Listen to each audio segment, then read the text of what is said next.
Hi, I'm Henry Segerman. And I'm Saul Schleimer. Foams show up all over in our washing up, in our bread, in our coffee, and in our beer. They're also in your environmentally unfriendly packing material. Let's try to vaguely define what a foam is. It is a bunch of two-dimensional bits of surface, the faces of the foam. These faces join together to divide space into three-dimensional pieces, the bubbles of the foam. That's not a bad definition, but it also describes, for example, a tiling of space by cubes. And you never see a foam that looks like this, so there's more going on. In a foam, you never see 4 bits of surface coming together at an edge, you only ever see 3.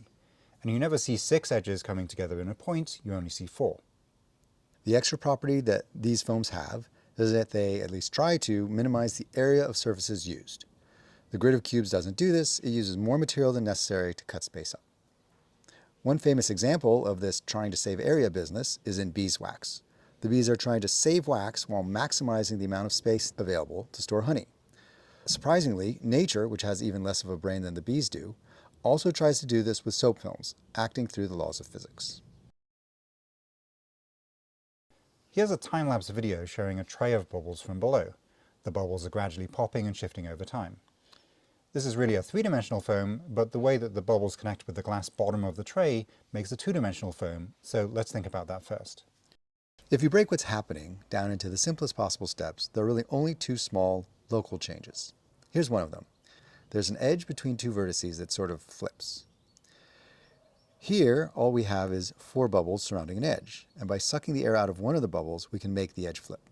This is called a 2-2 move, because you started with 2 vertices and ended up with 2 vertices. The number of bubbles and vertices doesn't change, but the way they are connected does. The other move is the 1-3 move. We start with 1 vertex, then add a new bubble where that vertex was, and we end up with 3 vertices. If you do the 1-3 move backwards, you get the 3-1 move, where a bubble disappears.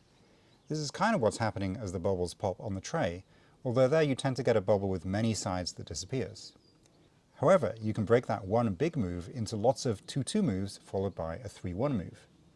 It's easier to think about just these 2 moves rather than lots of complicated bubble popping moves, and we can build any big complicated move out of just the 1-3 and 2-2 moves.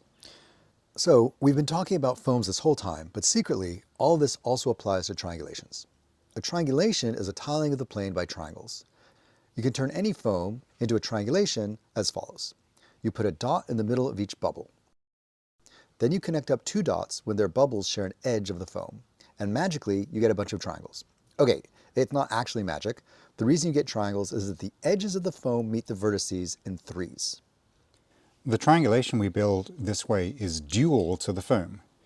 You can get from the triangulation back to the foam by doing the same process. First, put a vertex in the middle of each triangle.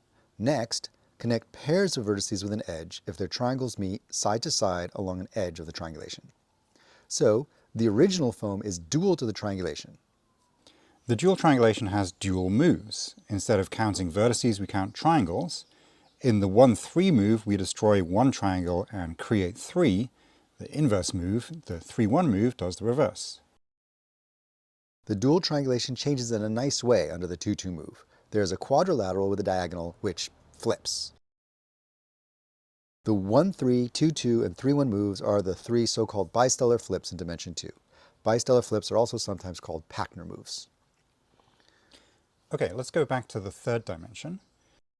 The 1-4 move looks like this when you do it to a foam. We start with 1 vertex and we end up with 4, 1 at each corner of the new bubble. The reverse move is the 4-1 move. The other bistellar flips are called the 2-3 and 3-2 moves. We can go back and forth between these easily by flexing the 3D printed frame. We switch between a foam with 2 vertices at either end of an edge and 3 vertices at the corners of a face. In the triangulation, we switch between 2 tetrahedra glued together along a triangle and 3 tetrahedra glued together around an edge. A result of Packner says that you can get from any foam to any other foam by doing 1-4, 2-3, 3-2, and 4-1 moves in some sequence. And we're not just talking about foams in ordinary 3-dimensional space. This result is also true for foams in multiply connected 3-dimensional spaces, also known as 3-dimensional manifolds. All right, that's it. Thanks for watching.